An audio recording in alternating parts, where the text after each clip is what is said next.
The massive doors of the Galactic Council chamber opened with a loud hiss that echoed through the enormous hall.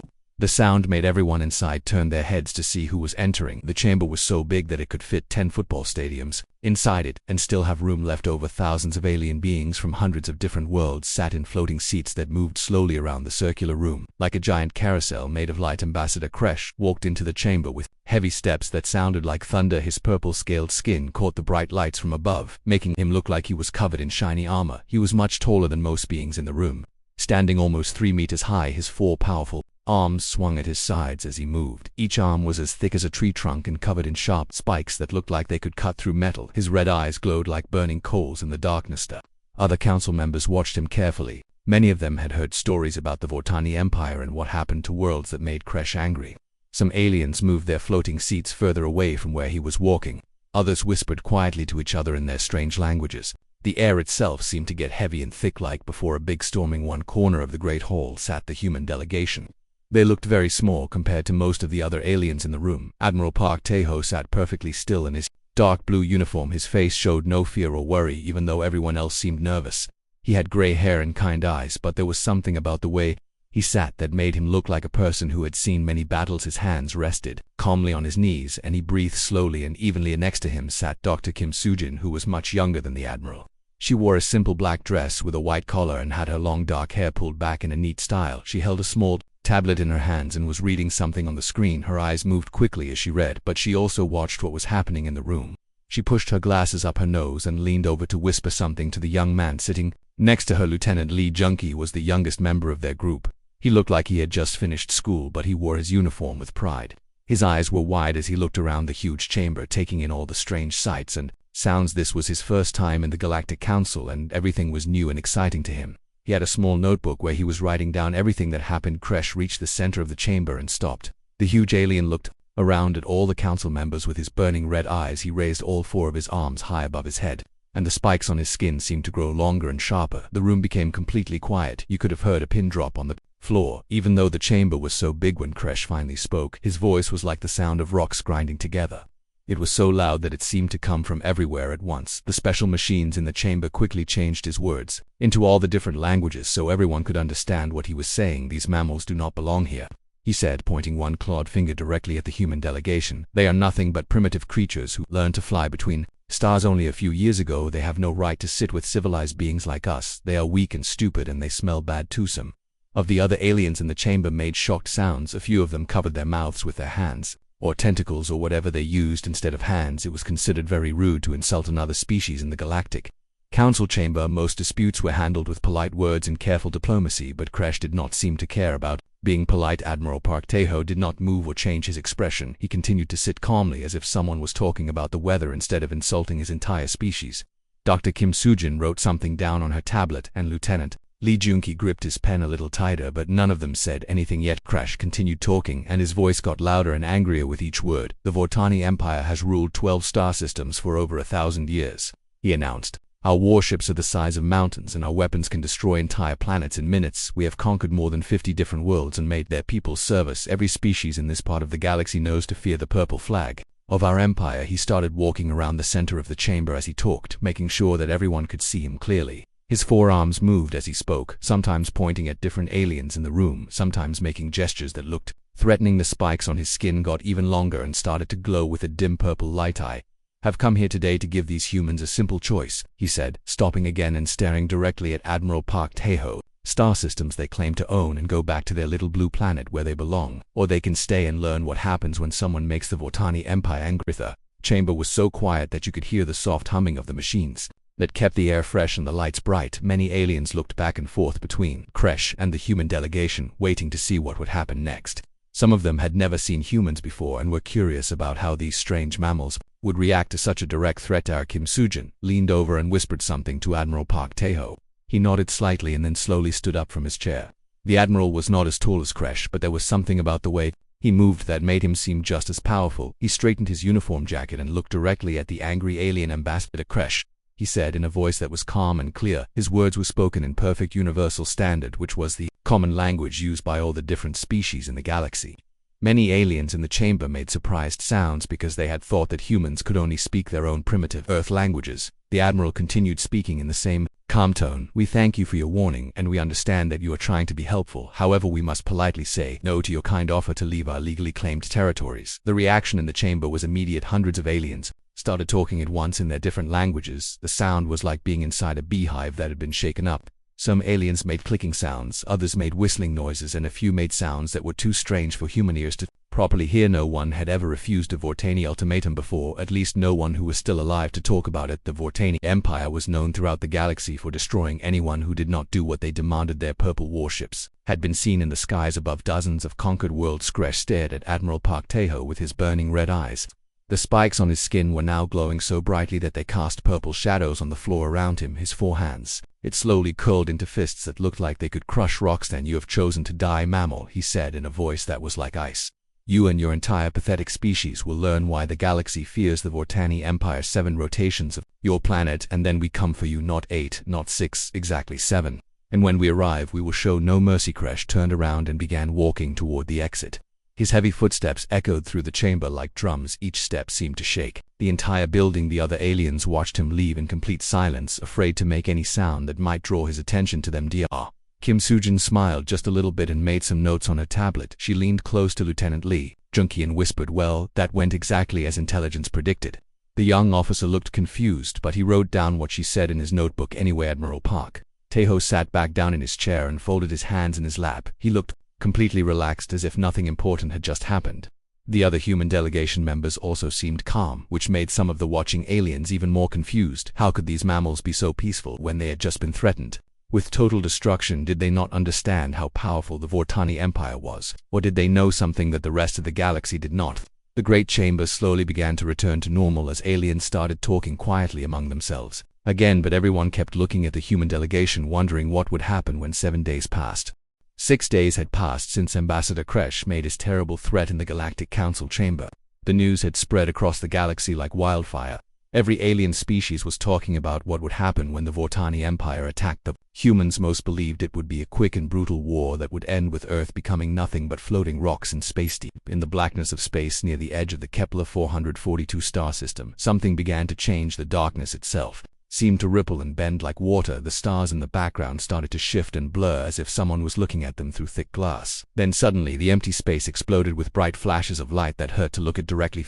Massive Vortani warships appeared out of hyperspace all at the same time. Each ship was enormous beyond imagination. They were so big that they looked like small moons floating in the darkness. The smallest warship was over 5 kilometers long, and the largest was almost 15 kilometers from front to back. Their hulls were made of dark purple metal that seemed to absorb light rather than reflect it. The ships moved into perfect formation with military precision that had been practiced. For hundreds of years they spread out in a pattern that looked like a giant arrow pointing toward the human colony world. Each ship bristled with weapons that could destroy cities. Massive plasma cannons stuck out from their sides like the spines of some terrible space creature. Long missile tubes were arranged in rows along their hulls. Each tube could fire projectiles that moved faster than lightning. On the bridge of the flagship called Dominion, Admiral Vex stood looking out at the stars through a huge window that wrapped around the front of the ship. He was even bigger than Ambassador Skresh, standing almost 4 meters tall. His purple skin was darker than most Vortani and covered in scars from many battles. His 6 arms moved constantly as he gave orders to his crew. His red eyes glowed with excitement because he loved destroying things. Admiral Vex had been fighting wars for over 200 years. He had personally commanded the destruction of 17 different worlds. The walls of his private cabin were covered with trophies taken from conquered planets, including the crown of a king who had tried to surrender and the skull of a general who had fought bravely to the end. Vex considered himself an artist, and war was his paintbrush. Scan the system, he ordered his crew, in a voice like grinding stone. "I want to know where every human ship is hiding. They probably have hundreds of vessels waiting to ambush us. Show me what these mammals think they can do against the might of the Vortani Empire." The bridge crew worked quickly at their stations. Their hands moved over glowing control panels that covered every surface. The main screen at the front of the bridge lit up with a map of the entire star system. Dozens of planets and moons appeared as small dots of light connected by thin lines that showed their orbits around the central star. The tactical officer was a younger Vortani with bright purple skin and only 4 arms instead of 6. He had been trained at the military academy on the Vortani homeworld and was considered one of the best sensor operators in the fleet.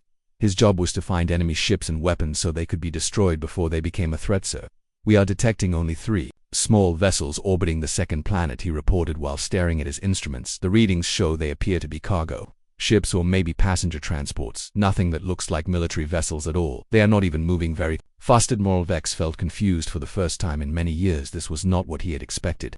Humans were supposed to be a spacefaring species that controlled multiple star systems. Where were their battle fleets? Where were their orbital defense platforms? Where were the minefields and weapon satellites that should be protecting their colony world? You're certain about these readings? He demanded.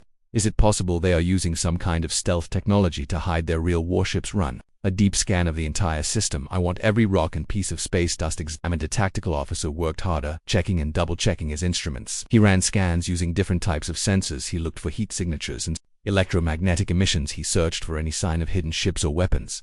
But every scan showed the same result. The system was almost completely empty except for those 3 small civilian vessels, sir. I have run every type of scan we have. The officer reported. The results are always the same. There are no hidden fleets, no defense stations, no weapon platforms, nothing that could threaten our ships. The humans appear to have left only a few cargo vessels behind. Admiral Vex began to laugh. It was a sound like metal being torn apart. He had been worried that the humans might have some kind of secret weapon or clever trap prepared, but instead they had simply run away like frightened animals. This was going to be even easier than he had thought. Meanwhile, on the surface of the second planet in a deep underground command center, Commander Cho Minho sat calmly in his chair, watching multiple screens that showed everything happening in space around their world. His command center was buried 3 kilometers beneath the surface of the planet, protected by layers of rock and advanced shielding that could survive almost any attack. The command center was filled with the most advanced technology that human science could create. Dozens of men and women in military uniforms worked at computer stations that glowed with soft blue light. The walls were covered with screens, showing star maps, tactical information, and sensor readings from across the entire star system. Every breath of air was filtered and recycled. The temperature was kept exactly at 20 degrees Celsius. Commander Cho Min-ho was a veteran of many battles. Even though he was only 35 years old, he had fought in the wars on Mars and helped defend the colonies around Jupiter. His dark hair was cut short in military style, and his brown eyes missed nothing that happened in his command center. He wore a simple gray uniform with no decorations because he believed that actions were more important than medals. Sitting at the station next to him was Sergeant Yoon Da-young, who was responsible for operating the planetary defense systems. She was 28 years old with long black hair tied back in a ponytail. Her fingers moved quickly over her control panel as she monitored the approaching enemy fleet. She had trained for this moment for over 10 years and she was ready. Sir, the Vortani fleet has taken position in standard attack formation, Sergeant Yoon reported. Should we activate the defense grid now? They are moving into optimal firing range for our weapons. Commander Cho Min-ho watched the tactical display that showed the positions of all 50 enemy warships. They were arranged exactly as human intelligence had predicted. The Vortani always used the same battle formations because they had worked so well in the past. Against most enemies, these tactics were devastating, but humans were not like most enemies. Not yet, he replied in a calm voice. Let them get closer. We want them to feel completely safe and confident. We want them to believe that we are helpless and afraid. When they think they have already won, then we will show them how wrong they are. High above them in space, Admiral Vex was growing impatient. With waiting, he wanted to begin the destruction so he could add another victory to his collection. The 3 human cargo ships were still moving slowly in their orbits around the planet. They had not tried to run away or call for help. They seemed to be ignoring the massive fleet of warships that had arrived to destroy them. This is insulting, he said to his bridge crew. These mammals are not even trying to fight back or escape. They are just sitting there like they do not care that they are about to die. Maybe they are too stupid to understand what is happening. Send them the standard ultimatum message, he ordered. Tell them they have 1 hour to surrender unconditionally. If they give up now, we will make their deaths quick and painless. If they refuse, then we will take our time and make them suffer before we kill them. The communications officer sent the message on all frequencies that the human ships could receive. The message was translated into the primitive Earth languages and broadcast with enough power to reach every electronic device on the planet. Below, the ultimatum was simple and direct. Surrender now or face total destruction. But no answer came back from the human ships. They continued their slow orbits around the planet as if nothing had happened. The Vortani fleet waited for some kind of response, a plea for mercy, a desperate attempt to negotiate terms of surrender, or at least questions about what would happen to civilians, but there was only silence. They are too frightened to reply, suggested the tactical officer. Maybe seeing our fleet has made them lose the ability to think clearly.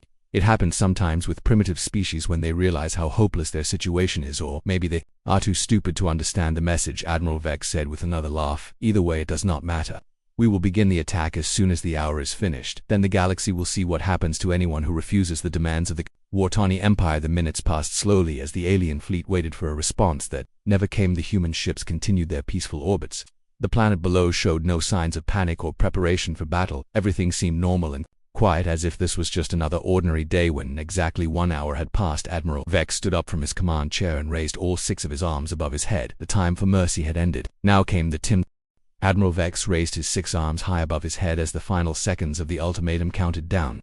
The bridge of his flagship was filled with excited energy as his crew prepared to witness the destruction of an entire world. This was the moment. They had all been waiting for, the moment when the galaxy would once again see the terrible power of the Vortani Empire. The plasma cannons on all 50 warships began to glow with deadly energy. The weapons were so powerful that they could melt mountains and turn entire cities into lakes of glass. Each cannon was as long as a city block and contained enough destructive force to level everything within 100 kilometers.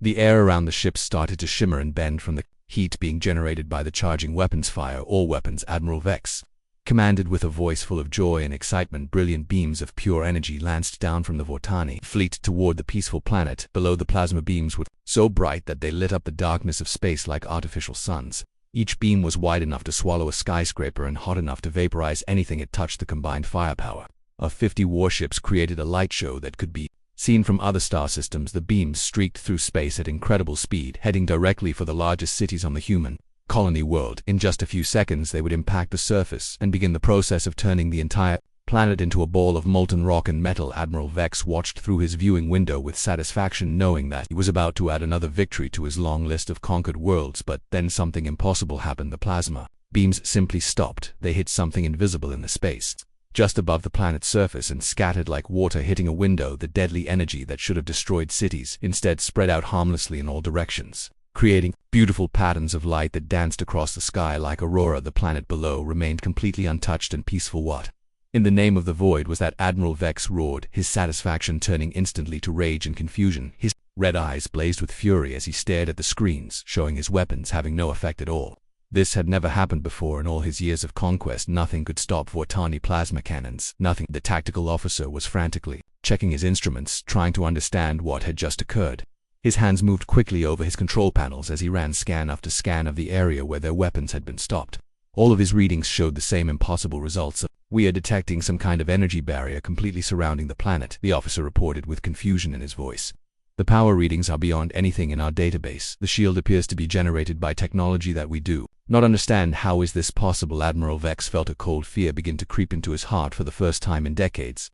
This was not supposed to happen. Humans were supposed to be primitive mammals who had barely learned to travel between the stars. They were not supposed to have defensive technology that could stop the most powerful weapons in the galaxy. Fire again, he ordered. Target the same locations with maximum power. Maybe their shield will fail if we hit it hard enough. The Vort fleet fired their plasma cannons again, pouring even more energy into their attack. The space around the planet lit up like a second sun as beam after beam of destructive force hammered against the invisible barrier, but the result was exactly the same. The energy was absorbed or deflected harmlessly away, and the planet remained completely protected. Deep beneath the surface of that same planet, Commander Cho Minho allowed himself a small smile as he watched the enemy attack fail completely. The main screen in his command center showed the Vortani weapons fire being neutralized by their planetary defense shield. The shield was based on technology that had taken human scientists 50 years to develop, and it was completely invisible. 2 alien sensors. Phase 1 complete, he announced to his team. Sergeant Yoon, activate the response protocol. Yes, sir, Sergeant Yoon. Dayoung replied as her fingers began dancing across her control panel. She had been waiting for this moment and she knew exactly what to do. The response protocol was something that had been planned for months, and every detail had been carefully worked out. In space, something even more impossible began to happen. The empty darkness around the Vortani fleet, it started to shimmer and bend like heat waves rising from hot pavement. What had appeared to be completely empty space began to reveal itself as something else entirely. The stars themselves seemed to move and shift as if they were not real at first, and then faster the illusion began to fall away like a curtain being pulled back from a stage. The true nature of the space around the alien fleet was revealed. What the Vortani had thought was empty vacuum was actually filled with ships. Hundreds and hundreds of human warships that had been hiding using advanced stealth technology. The human vessels materialized one by one as their cloaking systems deactivated. They were sleek and beautiful ships that looked nothing like the crude cargo vessels the aliens had detected earlier. These were warships designed for battle with smooth hulls that seemed to absorb light and weapons that hummed with barely contained energy. Admiral Vex watched in growing horror as more and more human ships appeared around his fleet. What had seemed like a simple massacre was turning into something very different. The humans had not run away in fear. They had been waiting and watching and preparing. The Vortani fleet found themselves completely surrounded by an enemy they had thought was helpless impossible. He gasped as he stared at the tactical display that now showed hundreds of enemy contacts. Our sensors detected nothing. How could so many ships hide from our instruments? This technology should not exist. The science officer was checking and rechecking his readings, but the results were always the same. Every scan they had run of the system had shown only empty space and 3 cargo ships. But now there were more human warships than there were Vortani vessels, and every single one of them was in perfect position to attack, sir. I am detecting over 300 human vessels, the science officer reported with fear in his voice. Their technology appears to be far more advanced than our intelligence reports indicated. We have been completely deceived. Admiral Vex felt his confidence crumbling like a house made of sand. He had expected to fight a few primitive human ships with basic weapons. Instead, he was facing a fleet that had technology beyond anything the Vortani Empire had ever encountered. The humans had not only hidden hundreds of warships, but they had created a planetary shield that could stop the most powerful weapons in known space. Suddenly, every communication, a channel on every Vortani ship received the same message. The voice that spoke was calm and professional, like someone discussing the weather instead of a life-and-death battle. It was Admiral Park Teho, the same human who had remained so calm when Ambassador Kresh had made his threats. Admiral Vex, this is Admiral Park of the Earth Defense Force. Your demonstration has been noted and found lacking. Perhaps you would like to see how humans handled diplomacy. The human fleet did not attack immediately. Instead, they simply waited in perfect formation around the trapped Vortani ships. Every human vessel was in position to fire, but they held their weapons silent. The message was clear. Without a single shot being fired, the humans could destroy the entire Vortani fleet whenever they chose to do so. Admiral Vex looked around his bridge at his crew and saw fear in their eyes for the first time in their military careers.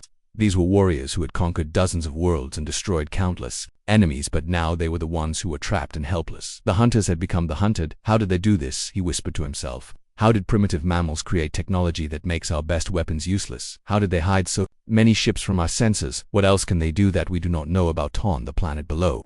Commander Cho Minho was receiving reports from all of his defense stations. Every system was working perfectly, and the enemy fleet was exactly where they wanted them to be. The first phase of their plan had worked better than they had hoped. Now it was time for Phase 2. We have confirmed target lock on all enemy vessels. Sergeant Yun reported all defense platforms are ready to fire on your command. The enemy fleet is completely within our engagement zone. Not yet, Commander Cho Minho replied. We want them to understand their situation completely before we show them what happens next. Let Admiral Park handle the next part of our demo. In space, the human fleet maintained their perfect formation around the confused and frightened Vortani warships. The aliens who had come to destroy a helpless world now found themselves staring at weapons they did not understand and technology that made their own seem primitive by comparison. The galaxy was about to learn that sometimes the most dangerous enemies are the ones who prefer peace but are fully prepared for war. The Vortani fleet hung motionless in space, completely surrounded by human warships that had appeared like ghosts from the darkness. Admiral Vex stood on his bridge staring at the tactical display that showed hundreds of enemy contacts where moments before there had been nothing. His 6 arms trembled slightly as he tried to understand how his carefully planned attack had turned into a trap. Though human ships did not fire their weapons immediately, instead they transmitted a single word across all communication frequencies in perfect Vortani language. The word was simple but carried a weight that made every alien crew member feel cold fear in their hearts. Observe. One human cruiser separated itself from the main fleet and moved toward a large asteroid that was floating nearby. The asteroid was roughly the same size as a Vortani warship, about 5 kilometers long and made of solid rock and metal that had been drifting through space for millions of years. It was the kind of object that would normally require dozens of plasma cannon shots to completely destroy. The human ship was called Soul's Pride, and its captain was Bang Suho, a veteran officer who had served in the human fleet for over 20 years. He stood calmly on his bridge watching the asteroid through the main viewing screen. His crew worked quietly at their stations, preparing for a demonstration that would change everything the galaxy thought they knew about human technology. Captain Bang Suho gave a quiet order to his weapons officer: fire. The human ship did not use plasma cannons or missile launchers or any weapon that the Vortani recognized. Instead, a single beam of pale blue light shot out from the front of the cruiser. The beam was so thin that it was barely visible against the darkness of space. It looked harmless, like a flashlight beam or a simple laser pointer. The beam touched the asteroid for exactly 1 second, then the asteroid simply vanished, not destroyed, not broken apart, not reduced to smaller pieces. It was completely erased from existence, as if it had never been there at all. One moment there was a massive chunk of rock and metal floating in space, and the next moment there was absolutely nothing, not even dust or gas remained where the asteroid had been. Complete silence filled every Vortani ship as the crew members tried to process what they had just witnessed. This was not possible according to everything they knew about physics and weapons technology. Nothing could simply delete matter from the universe. Nothing could make something disappear so completely that not even atoms remained. Kim Soo-jin's voice came over the communication channels, speaking in the same calm professional tone she had used in the Galactic Council. Her words were translated into Vortani language and broadcast to every ship in the alien fleet. Molecular disintegration, she explained as if she was teaching a science class, one of several technologies we have developed. Since joining the galactic community, we find it quite effective for removing unwanted obstacles from our path. Admiral Vex felt ice-cold terror creep through his entire body as the implications of what he had just seen began to sink in. If humans could make an entire asteroid disappear with a single shot, what could they do to his warships? What could they do to entire planets? What could they do to the Vortani homeworld itself? This is impossible, he said, in a voice that sounded like broken glass. Humans are primitive creatures. You have barely achieved faster than light travel. Your species only learned to leave your home planet a few hundred years ago. How can you have weapons that we have never seen before? Admiral Park Taeho's patient voice responded over the communication system, and there was something almost gentle about the way he spoke, like a teacher correcting a student who had made an honest mistake. Admiral Vex, you seem to have confused newly arrived with primitive. We have been watching the galaxy for quite some time before announcing our presence. Did you really think we would reveal ourselves to hundreds of alien species without adequate preparation? More human ships began decloaking throughout the system, revealing the true scope of their presence. What the Vortani had thought was a lightly defended colony world was actually the center of a massive military operation. Orbital defense platforms materialized around the planet, each one bristling with weapons that could destroy entire fleets. Hidden bases on asteroids and moons revealed themselves, showing that humans had been building their defenses for years. The human fleet now numbered over 500 warships, each one equipped with technology that made Vortani weapons look like primitive clubs. Every ship was in perfect position to attack, and there was no way for the alien fleet to escape. The trap had been set long before the Vortani had even decided to threaten humanity. I offer you the same choice you gave us, Admiral Park continued in his calm, reasonable voice. Withdraw immediately and return to your own space, or face the consequences. The difference is that we actually mean what we say. You have 5 minutes to decide. Vex looked around his bridge at his crew and saw his own fear reflected in their faces. These were warriors who had never known defeat, soldiers who had conquered worlds and destroyed civilizations. But now they were faced with an enemy that was so far beyond their understanding that resistance seemed impossible. Sir, what are your orders? Asked the tactical officer in a voice that shook with terror. Admiral Vex tried to think of options, but every choice led to the same conclusion. His fleet was trapped, surrounded, and completely outgunned. The humans had demonstrated technology that could erase matter from existence, and they had revealed a military force that had been hiding in plain sight. If he chose to fight, his entire fleet would be destroyed in minutes, but retreat meant admitting defeat to a species that the Vortani Empire had considered inferior. It meant going back to his government and explaining how 50 of their most powerful warships had been humiliated by mammals who were supposed to be primitive and weak. The 5 minutes passed like hours as Admiral Vex wrestled with his decision. Every second that ticked by reminded him that hundreds of human weapons were pointed at his ships, waiting for the order to fire. He thought about his crew members who trusted him to make the right choice. He thought about his family back on the Vortani homeworld, who would never see him again if he chose to fight. Finally, with less than 30 seconds remaining, Admiral Vex made his choice. All ships prepared to withdraw, he ordered in a voice filled with shame and defeat. Set course for the hyperspace jump point.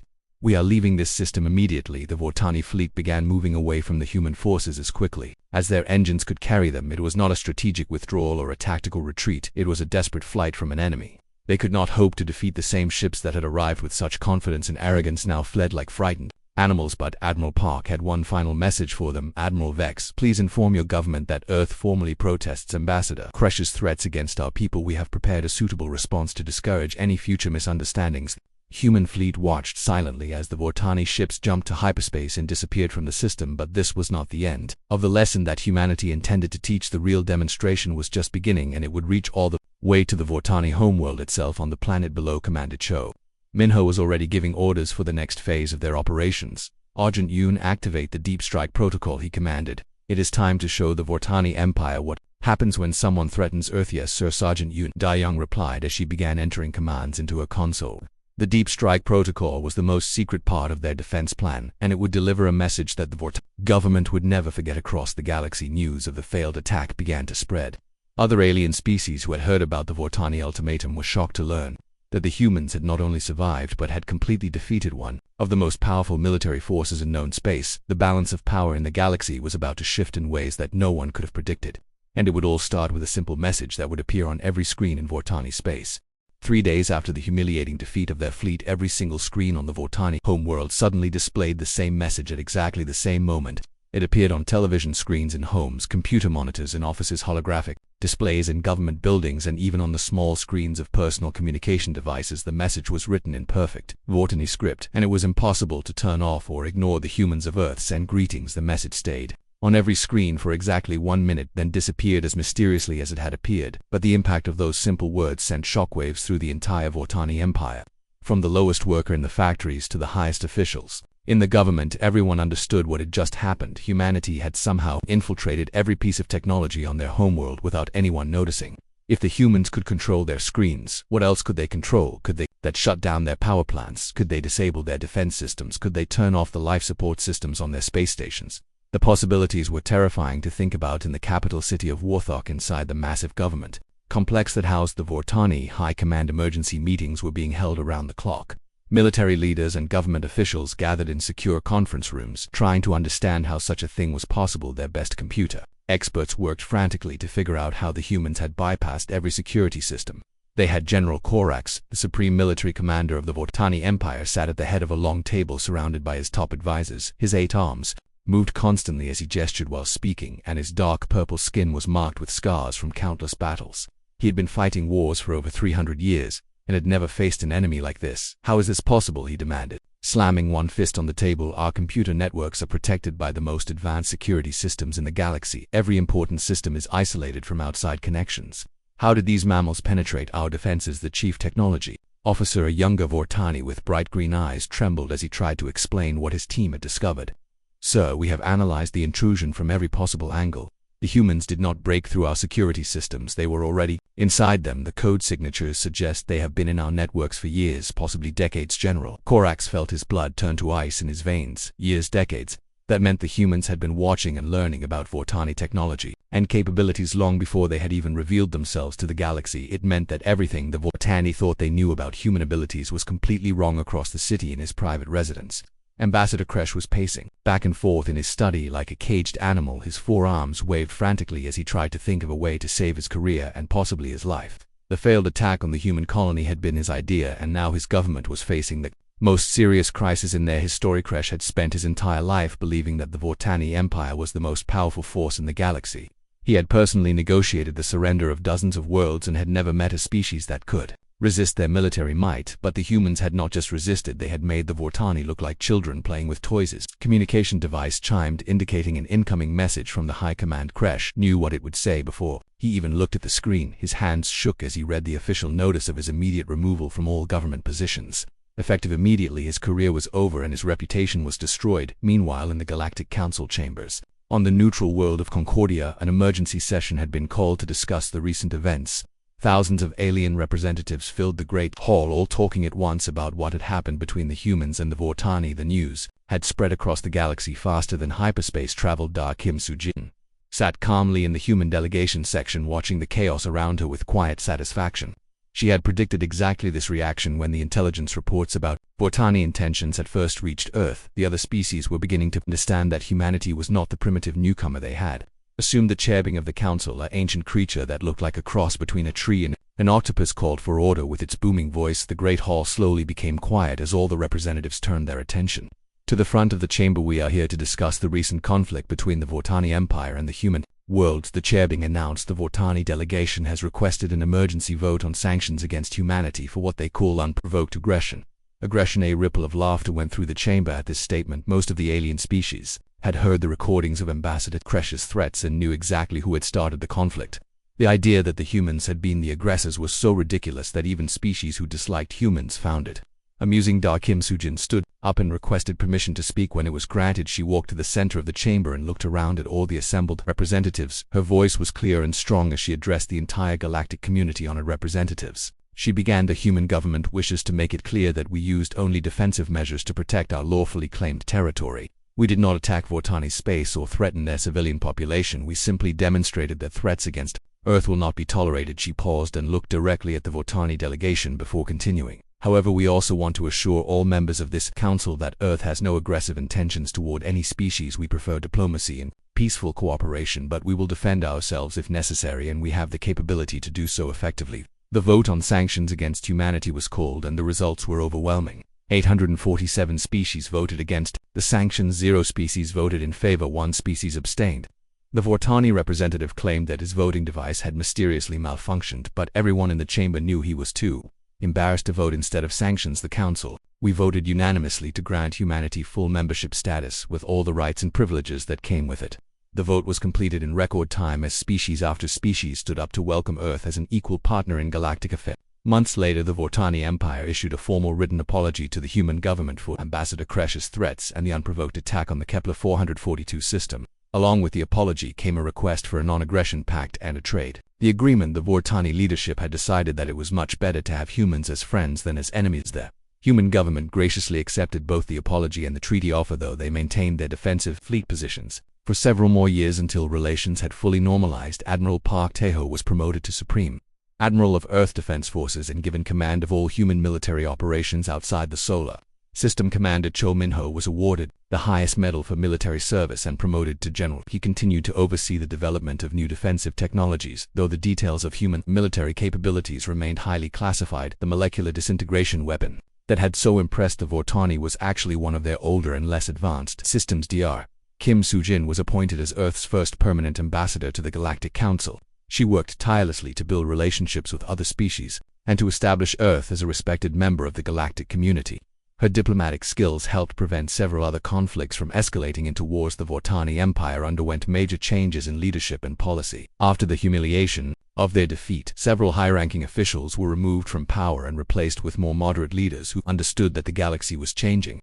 The new government focused on trade and diplomacy rather than conquest and intimidation. Vex was quietly retired from military service and spent his remaining years writing memoirs about his experiences. He never forgot the lesson he had learned about underestimating opponents, and his writings became required reading at military academies. Throughout Vortani spaces, Admiral Park noted in his final report to Earth Command, "Respect cannot be demanded through threats and violence, but it can certainly be earned through strength and wisdom." The human race had found its place among the stars, not as conquerors but as protectors of peace who were ready for war. The galaxy learned an important lesson that day.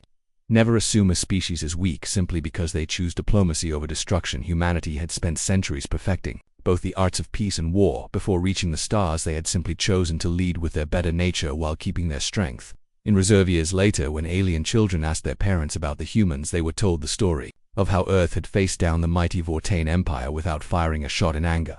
The humans had proven that sometimes the most powerful weapon is not the one that destroys, but the one that never needs to be used. The legend of humanity's first major conflict in space became one of the most famous stories in galactic history, a tale of how patience, wisdom, and careful preparation could triumph over arrogance and